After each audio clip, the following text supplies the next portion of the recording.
Halo, Assalamualaikum warahmatullahi wabarakatuh.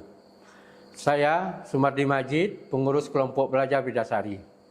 Saya ada kabar gembira untuk kawan-kawan semua bahwa pada saat ini di kelompok belajar Bidasari punya podcast yang akan berguna bagi kita atau kawan-kawan semua.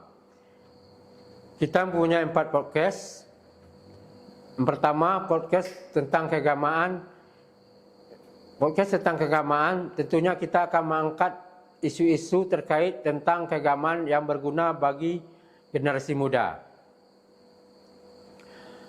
Yang kedua, podcast Silik dan Kebudayaan Minangkabau yang akan mengangkat pengetahuan kita, terutama generasi muda, tentang kebudayaan Minangkabau dan silik-silik tradisinya, dan juga silik yang ada di kelompok belajar Bidasari sendiri.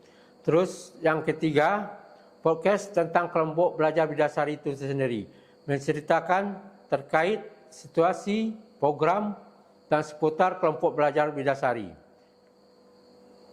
Selanjutnya yang keempat, podcast umum menceritakan terkait hal-hal unik, menarik, dan viral untuk dibahas.